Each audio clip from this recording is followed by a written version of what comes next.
Hello friends, मैं शालिनी एक बार फिर से स्वागत करती हूँ आप सभी का अपने चैनल रोजगार विद शालिनी में। आज हम देखेंगे कि एनईपी 2020 के क्या क्या रिफॉर्म्स हैं, कितने रिफॉर्म्स लाए गए यानी कि कितने सुधार किए गए हैं एनईपी 2020 में। एनईपी 2020 की मेरी पिछली वीडियो बन चुकी है। अगर आप लोग को नहीं पता है कि एनईपी 2020 क्या है तो आप लोग मेरी पिछली वीडियोस को देख सकते हैं। आज मैं आपको बताऊंगी कि एनईपी 2020 में क्या क्या सुधार किए गए हैं, क्योंकि सभी लोग को जनरली पता होता है कि आखिर एनईपी 2020 है क्या, लेकिन उनके रिफॉर्म्स पता होते हुए भी लोग नहीं बता पाते। उन लोगों को कंफ्यूजन हो जाता है कि आखिर रिफॉर्म्स क्या है, यानी कि क्या क्या सुधार किए गए हैं। तो आज हम लोग वही देखेंगे पॉइंट वाइज करके। मैंने यहाँ पे लिखा हुआ है, साफ साफ लिखा हुआ है, आप लोग चाहे तो इसकी स्क्रीनशॉट ले सकते हैं या फिर इसका आप लोग नोट्स बनाइए। लेकिन ये 4 पॉइंट्स जो मैंने लिखा हुआ है यही सिर्फ एनईपी 2020 के रिफॉर्म्स हैं, यही सुधार है जो आपसे पूछा जाता है। आपसे नॉर्मली पूछा जाएगा कि एनईपी 2020 है क्या, आप तो बता देंगे, लेकिन अगर उसके बारे में आपको और भी जानकारियां पता हैं, यानी कि जो एक्स्ट्रा पॉइंट पता होते हुए भी, जो रिफॉर्म्स है वो पता होते हुए भी लोग नहीं बता पाते कि उन लोग को एग्जैक्ट पता नहीं होता है कि यही रिफॉर्म्स हैं। तो हम लोग पॉइंट वाइज करके देखते हैं कि क्या क्या रिफॉर्म्स हैं एनईपी 2020 के।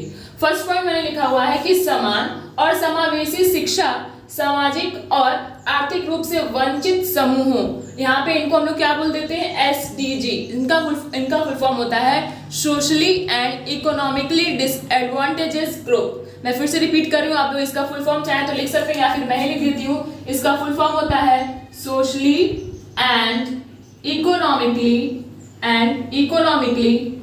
डिसएडवांटेजेस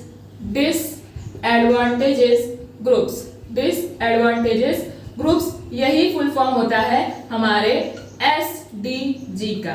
ठीक है, यानी कि जो भी वंचित समूह के लोग हैं उन पे ये हमारा जो एनईपी 2020 है वो ज्यादा फोकस करता है, विशेष जोर देता है। क्यों? क्योंकि जो हमारी शिक्षा है वो सभी बच्चों के लिए समान है और समावेशी शिक्षा लाई गई है। आप सभी को पता होगा कि समावेशी शिक्षा क्या होता है। जितने भी बच्चे होते हैं, चाहे वो किसी भी तरीके से वीक हो, उनको एक ही जगह रख के समावेशी शिक्षा देने की कोशिश की जाती है, चाहे वो विकलांग हो या फिर उनके अंदर कोई भी डिसेबिलिटी हो, चाहे दृष्टि हो, चाहे सुनने की हो, चाहे बोलने की हो, चाहे चलने की हो, किसी भी प्रकार की अगर उनके अंदर डिसेबिलिटी है, कोई भी अक्षमता है, तो भी हम लोग बच्चों को एक साथ लेके पढ़ाने की कोशिश करते हैं। यही होता है हमारा समावेशी शिक्षा।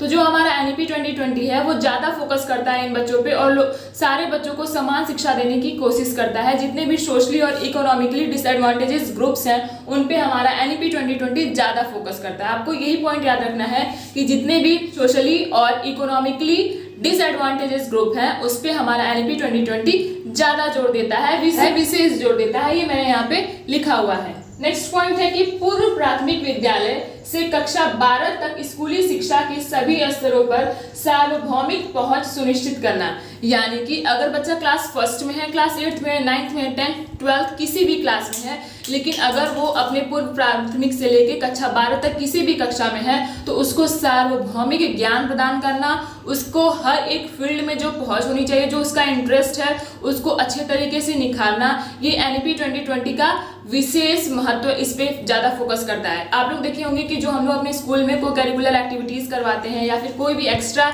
एक्टिविटीज करवाते हैं अपने एजुकेशन, अपनी पढ़ाई को, अपनी पाठ्यचर्या को छोड़ के, तो वो भी हमारा बच्चों के हित में ही होता है। हम लोग को उनको किसी भी प्रकार से नुकसान नहीं पहुंचाना, उनका टाइम वेस्ट नहीं करना। अगर हम लोग को उनको गेम भी एक देना है, गेम पीरियड भी देना, तो उस गेम में भी उनको कुछ नॉलेज मिलनी चाहिए। ऐसा हमारा एनईपी 2020 कहता है। बच्चे की जो पहुंच है वो सार्वभौमिक पहुंच सुनिश्चित करना, यही हमारा एनईपी 2020 कहता है। मैंने यहाँ पे लिखा हुआ कि सभी स्तर, चाहे कितने भी स्तर हैं, 1st, 2nd, 3rd, 12th, किसी भी स्तर के बच्चे हैं, उनको हम लोग सार्वभौमिक पहुंच सुनिश्चित करेंगे ही करेंगे। चाहे किसी भी फील्ड में वो जाना चाहते हैं, हम लोग को उनके इंटरेस्ट को और ज़्यादा बढ़ावा देना है। अगर कोई बच्चा गेम में आगे जाना चाहता है तो उसको गेम में आगे जाने देना है, कोई सिंगिंग में, तो किसी भी पार्ट में अगर वो है तो उसका जो ज्ञान है वो सार्वभौमिक रूप से उसको निखारने में हेल्प करता है हमारा एनईपी 2020। ठीक है, नेक्स्ट है कि नई पाठ्यचर्या और शैक्षणिक संरचना जो हमारी है। पहले क्या हुआ करता था, आप लोग देखे होंगे कि 10+2 सभी लोग लिखता था कि 10+2 यही हमारा चलते आता था, लेकिन अब इसमें जो है वो सुधार कर दिया गया है। जो हमारी नई पाठ्यचर्या आई है उसको हम लोग 5+3+3+4 के फॉर्म में लिखते हैं।